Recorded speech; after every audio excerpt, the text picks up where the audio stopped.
Bonjour à tous, j'espère que vous allez bien. Je vous retrouve aujourd'hui pour vous parler de mes craquages livresques. J'ai fait quelques achats, je me suis un peu lâchée donc je vais vous présenter tout ça. On a ceci, il y a un peu de tout, il y a BD, il y a roman et il y a également manga. Il y a pas mal de policiers, plus policiers thriller. Avec celui-ci, c'est Agatha Christie, Le crime d'Halloween. Étant donné que je suis en train de lire Les vacances d'Hercule Poirot d'Agatha Christie, j'ai eu envie de m'en acheter un petit second pour poursuivre sur ma lancée et donc j'ai trouvé celui-ci. Alors ok, Halloween est passé, mais bon, on est toujours dans l'ambiance un petit peu froid, l'hiver qui arrive et tout, donc je me suis dit que ça pouvait passer. Au niveau de l'histoire, j'ai pas lu du tout ce que ça pouvait raconter. Ici, je vois qu'on est le 31 octobre, bien sûr. Les sorcières s'envolent sur leur balai, c'est Halloween. Savez-vous qu'un jour, j'ai assisté à un vrai meurtre se vendre une fillette lors d'une soirée enfantine. Cette fillette a la langue bien pendue et elle en mourra. Ok, ça commence fort, donc ça va tourner autour de la thématique Halloween. Une petite fille apparemment qui va mourir. J'ai hâte d'en savoir plus. J'ai également acheté Le Corbeau de Noël d'Anne Perrin. Je l'avais vu passer sur quelques vidéos, je pense, et les avis étaient quand même assez positifs. Donc en le voyant passer dans les propositions, j'ai eu envie de me lancer là-dedans. En plus, dans le titre, il y a Corbeau de Noël, donc je me suis dit que ça passait très bien pour la période de Noël. Je vais sans doute le lire plus dans le courant de la fin de l'année, pendant les vacances. Au niveau de l'ambiance, ici, je vois qu'on est aux alentours de Noël. Il y a un prochain mariage qui se prépare. C'est alors que le futur époux reçoit une lettre menaçante évoquant la mort de sa première femme. Ouais, ça a l'air sympa. Apparemment, il y a des histoires d'amour, de mensonges. Tout ça pendant la saison des fêtes, ça a l'air intéressant. On poursuit avec évidemment Stephen King, Obligé, Dolores Claiborne. Donc étant sur ma lancée des policiers thrillers, je me suis laissée tenter par celui-ci. Je connais absolument pas. Je sais que ça parle apparemment d'une vieille femme. Et apparemment, on ne sait toujours pas si la mort de son mari, il y a 30 ans, était vraiment un accident. Actuellement, on va découvrir le cadavre de la riche et sénile Vera Donovan, dont Dolores Claiborne était la gouvernante depuis des décennies. Ça va apparemment parler de la vie de cette personne. D'Agatha Christie, on poursuit. J'ai également craqué sur celui-ci, 5 petits cochons. Je trouve que les couvertures elles sont vraiment très chouettes de cette nouvelle collection. C'est tout coloré. Je trouve ça hyper sympa. Donc dans celui-ci, les petits cochons, on a 5 témoignages accablant. On fait condamner à la détention perpétuelle Caroline, la femme de Émias Creil, peintre renommé mort empoisonné. 16 ans plus tard, Hercule Poirot, donc on retrouve Hercule Poirot, parfait, prend l'affaire en main, ne s'arrêtant pas aux évidences, tirant parti du moindre indice, il fait éclater une vérité à laquelle personne ne s'attendait. Ça a l'air super chouette. J'ai également celui-ci, Meurtre à la bibliothèque. Alors ça, c'est un livre plus jeunesse, on le voit clairement, hein, c'est écrit beaucoup plus aéré.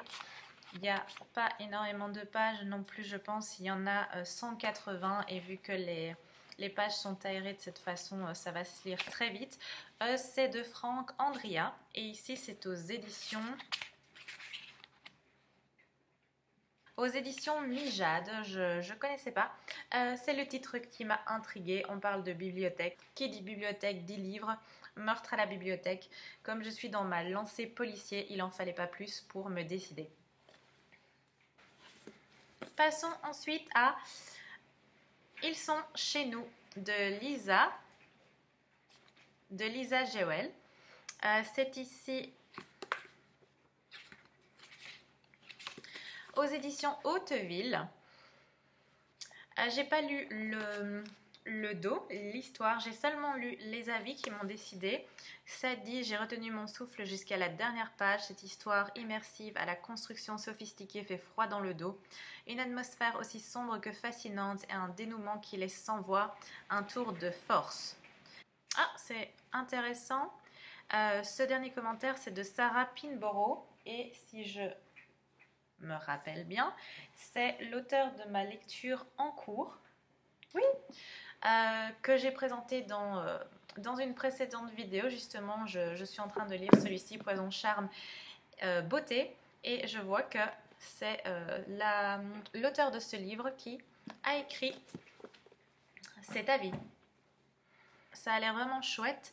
Il y avait un petit bandeau rouge, mais bon, moi j'aime pas ça, donc je les retire une fois arrivé à la maison. Mais sur ce bandeau rouge, il était noté, si je me souviens bien, que cette personne avait déjà écrit un précédent roman qui avait eu vraiment des très très bons avis. Donc ça m'a aussi décidé à acheter celui-ci. Ensuite, nous avons Petit guide du crime à l'égard des ladies de Manda Collins. C'est aux éditions J'ai lu. Ça faisait un petit moment que je voyais passer ce genre de petits livres avec ce graphisme en page de couverture. Je trouve ça hyper joli. C'est le titre qui m'a intriguée. Là, j'ai regardé la 4e de couverture. Ici, on voit: une femme peut-elle être journaliste en 1865? Certainement pas pour les bien-pensants, qui estiment qu'une dame ne doit être exposée ni à la vulgarité ni au vice. On va suivre apparemment Catherine Gascombe, qui n'a que faire des ragots et qui prend la direction de la Gazette de Londres. Au diable les commérages.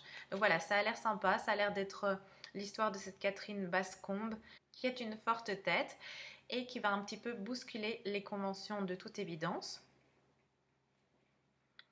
Et je vois ici qu'elle va rencontrer un inspecteur de la police métropolitaine et elle va l'aider dans une enquête criminelle. Oui, ça, je pense que ça a l'air sympa.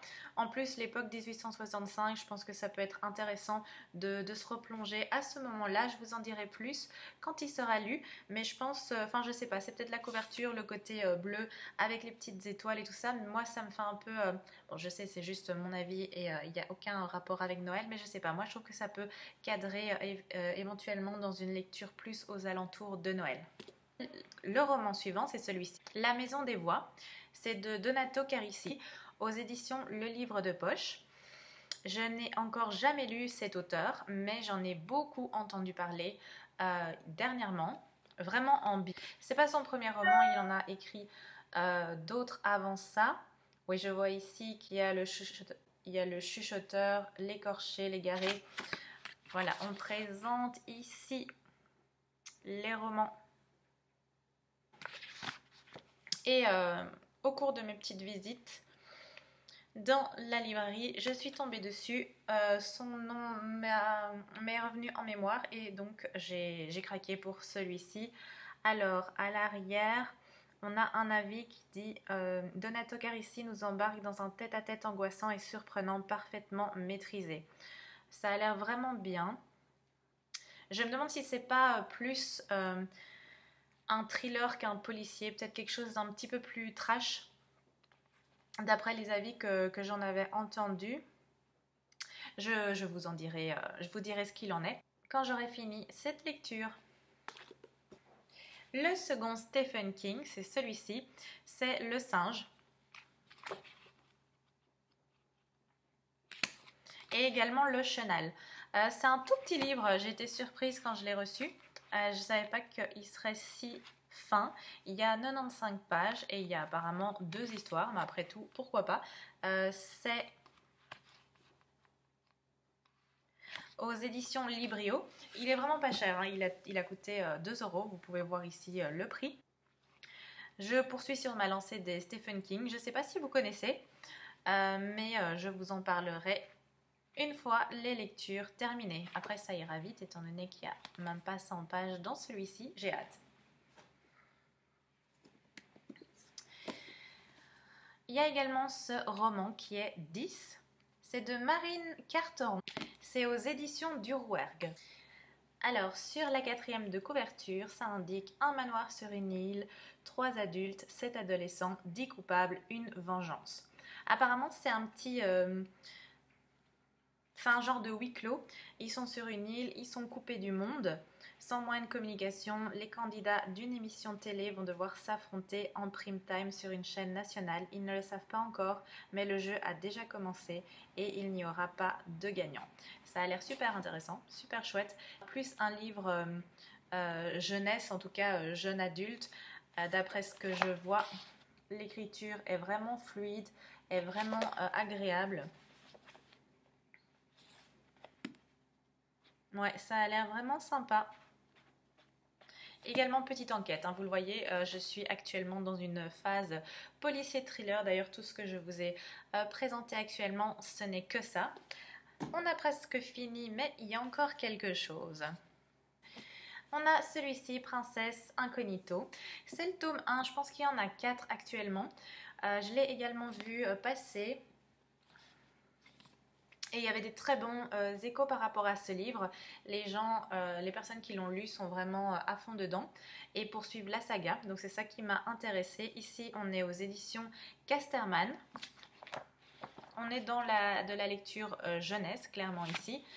Qu'est-ce que ça raconte? Je ne sais pas trop. Entrez-vous aussi dans un monde de princesse version 21e siècle. On a des avis aussi, donc... on a Lottie Pumpkin, jeune fille d'origine modeste, rêve de devenir une princesse grâce à une bourse. Elle va exaucer son vœu et intégrer la prestigieuse école de Rosewood. On a Ellie Wolf, princesse de Maradova, rêve elle de passer inaperçue. Elle aussi a hâte de rejoindre Rosewood, mais pour échapper à ses devoirs royaux. Quand le hasard place Lottie et Ellie dans le même dortoir, c'est l'occasion idéale pour réaliser leur souhait le plus cher en échangeant leur identité. Ah ok, voilà. Donc c'est un échange de conditions d'identité. La suite on a, mais à Rosewood, si tout semble merveilleux en apparence, chaque jour est un piège et chaque recoin dissimule un ennemi. Voilà, ça a l'air intéressant.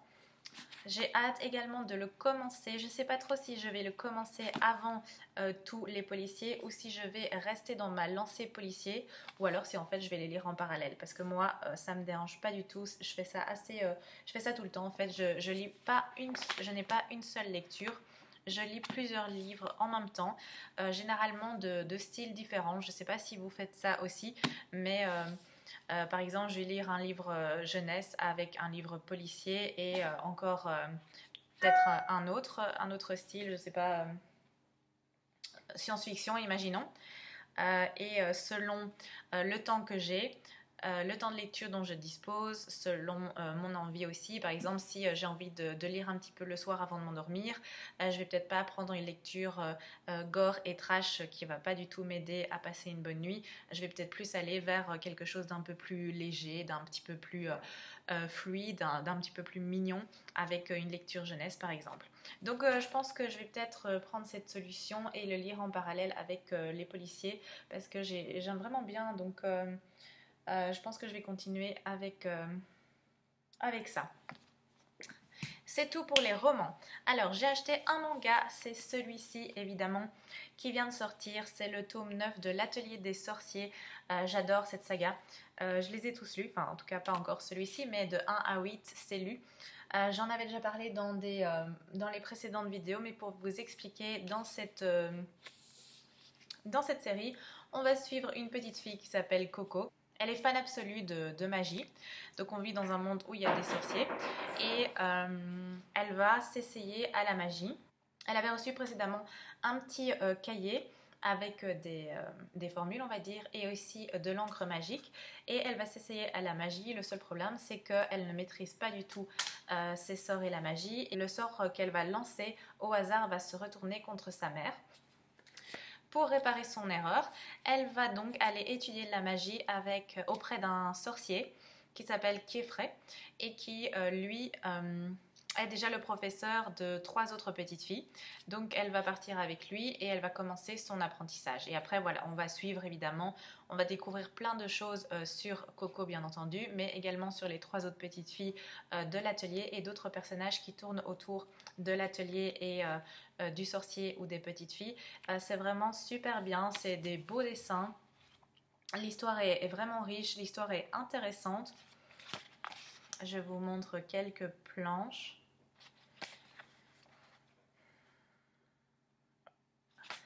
Et le personnage de Coco, c'est vraiment un personnage touchant, attachant. C'est une petite fille toute mignonne qui est vraiment optimiste et qui a beaucoup d'imagination. C'est d'ailleurs comme ça, on va dire que c'est ça sa marque de fabrique par rapport à sa magie. C'est le fait que quand elle a un problème, elle trouve toujours une solution par rapport à ça. Et nous terminons avec les BD. Je vous retrouve dans une autre tenue pour vous présenter les BD que j'ai également acheté cette semaine. Alors, il y a ici les carnets de Cerise. C'est le tome 1, c'est des éditions Métamorphose. Et ça se présente, donc c'est l'histoire d'une petite fille, c'est l'histoire de Cerise qu'on va suivre. Et la bande dessinée se présente comme un journal intime. Hop. C'est apparemment le journal intime de cette petite fille. Au niveau de l'histoire, ça indique « Il était une fois, quand j'étais petite, je me suis fait la promesse que si un jour j'avais un journal intime, il commencerait comme ça. Il était une fois, 3 petits points, ben moi, Cerise. J'ai 11 ans et mon rêve, c'est de devenir romancière. Mon truc à moi pour raconter des histoires, c'est d'observer les gens, d'imaginer leur vie, leurs actes. » Voilà, l'histoire, le résumé ici m'a interpellée. Au niveau des dessins à l'intérieur, c'est comme ceci. De nouveau, on n'a pas de traits pour les encadrer. J'aime assez bien ce style d'approche dans la BD. Hop, ici une autre planche. C'est rythmé avec une partie l'histoire de Cerise qu'on va suivre et également des passages où elle reprend son journal intime. Ça a l'air sympa. Moi, je ne connais pas du tout, donc je vais me lancer là-dedans et je vous dirai ce qu'il en est. L'autre, c'est La Rose Écarlate. J'ai pris le tome 1 et le tome 2. Je vois ici qu'il y a déjà 12 tomes qui sont parus, donc c'est une BD qui existe depuis un petit moment, mais moi c'est la première fois que je les vois. Au niveau de l'histoire, on a Maud a un nouveau visage, elle est désormais la Rose Écarlate. Soutenue par le peuple, elle détrousse les nobles et redistribue leurs richesses aux plus démunis. Sous son déguisement, Maud veut trouver le renard brigand qu'elle admire, mais aidée par Guilhem dont l'attitude est des plus troubles, elle n'en oublie pas pour autant son objectif principal, retrouver l'assassin de son père, est-ce le mystérieux baron Albert de Huet. Voilà, donc ça a l'air d'être un peu un style Robin des Bois, étant donné qu'elle détrousse les riches pour donner aux pauvres. Ça m'a l'air sympa, j'ai bien aimé les couvertures. Les dessins sont vraiment très jolis aussi. Hop. Voici comment ça se présente. Ça a l'air bien. À nouveau, je vous dirai un petit peu plus quand j'aurai lu au moins le premier tome. Hein. Je ne sais pas si je lirai les deux l'un à la suite de l'autre, mais en tout cas, je vous en parlerai quand il y en aura au moins un des deux qui sera terminé. Ça, c'est pour les BD. Alors, j'en profite pour également vous parler, étant donné qu'on est presque en décembre. À mon avis, on sera en décembre quand je posterai cette vidéo parce que j'ai reçu, évidemment, les calendriers de l'Avent. Je m'en suis acheté un et j'en ai reçu un en cadeau. Ils sont tous les deux sur le thème Harry Potter, bien entendu. D'ailleurs, vous voyez, je ne sais pas si vous voyez, mais j'ai mon bas de pyjama Harry Potter pour justement coller à la thématique. Le premier, c'est celui-ci qui est présenté comme ceci à l'intérieur, double page, avec des petites enveloppes, avec à chaque fois un petit objet individuel dedans. Il y a 25 surprises, ils mettent qu'il y a des objets de collection du monde des sorciers. Celui-ci, c'est de Gallimard Jeunesse. Alors, à l'intérieur, je vous montre le dos parce qu'on peut retrouver ceci. Donc, apparemment, il propose des marque-pages, il propose des cartes. On a le ticket du Poudlard Express. On a apparemment des porte-clés. Oui, porte-clés ici, Edwige. ils mettent des livrets, des cartes de vœux, des stickers, blasons et plein d'autres trésors. Donc j'ai vraiment hâte de le découvrir. Celui-ci, c'est celui que je me suis offert. Maintenant, je vais vous montrer celui qu'on m'a gentiment offert, également dans le thème d'Harry Potter. Il est magnifique, je l'aime trop également. C'est celui-ci, le calendrier de l'Avent des figurines pop sous le thème Harry Potter, bien sûr. Ici, on en a 24 et je vous montre en fait comment ça se présente. À l'arrière, on a comme ceci. On a un petit scratch ici qui permet de l'ouvrir. Ça se présente comme ceci. Et ici, on a tous les jours jusqu'au 24 décembre avec la petite fenêtre à ouvrir et un petit plateau qui permet de le maintenir droit. Il est splendide, je l'ai mis d'ailleurs tous les deux, je les ai tous les deux mis sur ma bibliothèque et j'ai hâte qu'on soit le 1er décembre. Je vais sans doute filmer, si ça vous intéresse, je prévois une vidéo où tous les jours je vais filmer la découverte des surprises, aussi bien dans celui-ci que dans le précédent, celui-là. Et alors je ferai une petite vidéo spéciale le calendrier de l'Avent pour que vous puissiez voir ce que j'ai reçu dedans.